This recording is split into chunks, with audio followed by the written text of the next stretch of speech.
I don't think they realistically thought that this would stand. Right. It's all about this. It's all about number one. Yeah.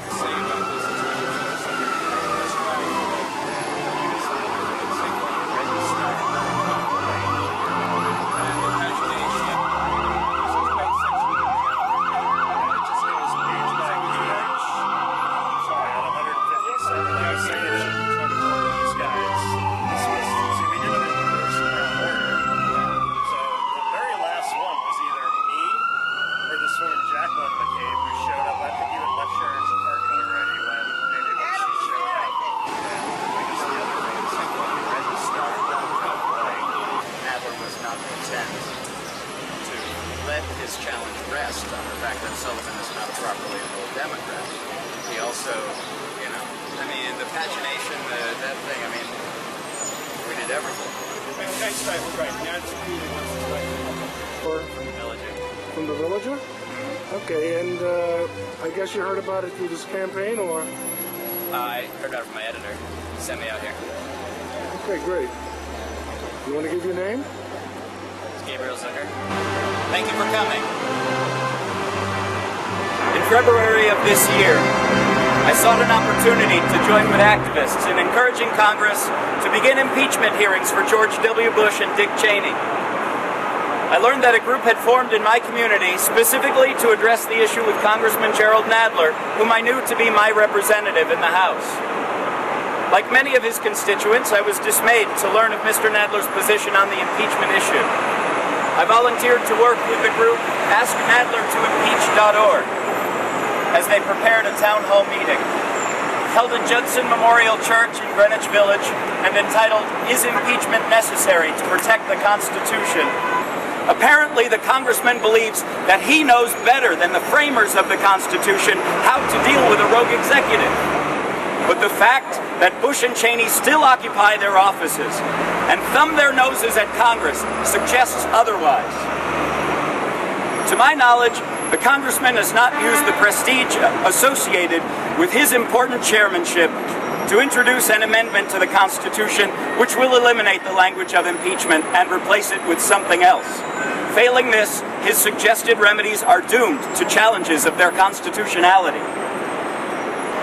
Congressman Nadler may appear to have a progressive voting record, but in no way does he evidence the leadership that we all deserve from the Democratic Party.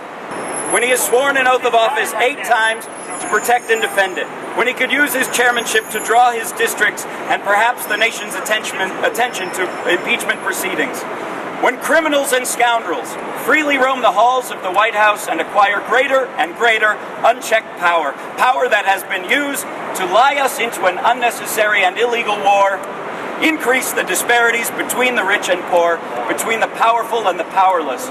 All of this makes Representative Nadler complicit in our nation's current suffering and the assaults on our freedoms.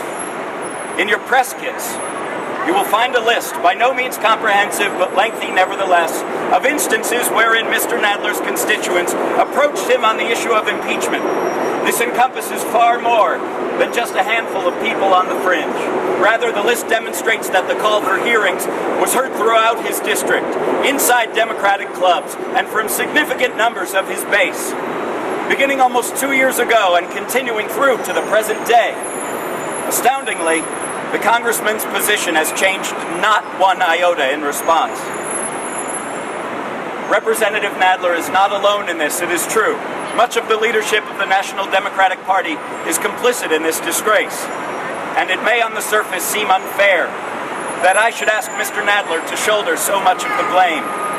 But Mr. Nadler sought his subcommittee chairmanship and chose to represent the majority on constitutional matters. Incredibly, he claimed as recently as 8 days ago that he has no special role in seeking such hearings, and that the party leadership decides whether or not to impeach. Fellow citizens, that is simply not the case. Articles of impeachment are introduced by individual representatives, as demonstrated by Dennis Kucinich of Ohio, who seems to be one of a handful of statesmen on Capitol Hill who are entirely clear on this concept. In October of 1974, John Conyers remarked, "Impeachment is difficult and it is painful, but the courage to do what must be done is the price of remaining free. That is the Democratic Party that I grew up with. But our congressman, the Democrat from New York, from the 8th District, is content to wait until January because impeachment is just too hard.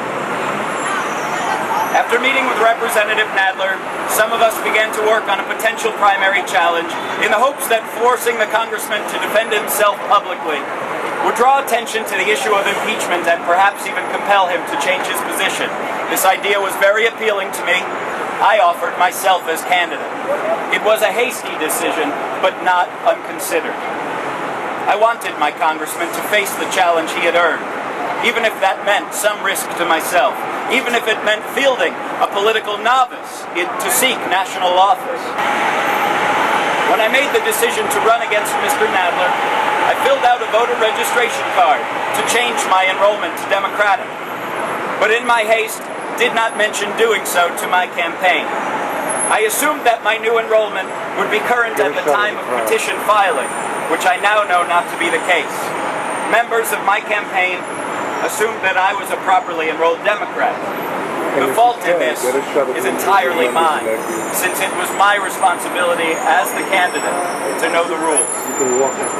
But as we needed to begin collecting signatures, and there was not a moment to lose, we moved forward. As we did so, each one of us believed that I was a registered Democrat. I ran for Congress because I saw that my congressman could make a difference if he chose to. I regret if I have let down my supporters, but given the rules, I cannot in good faith continue this campaign through to the primary. Therefore, I am no longer actively seeking the nomination of the Democratic Party for the seat in Congress occupied by Mr. Nadler. This does not change my commitment to the cause of impeachment. I will continue to seek other avenues, other ways to press my congressman on this issue. I may not have grasped New York State's electoral codes and rules, but I am very clear on the Constitution. In the United States of America, the will of the people is sovereign. Thank you.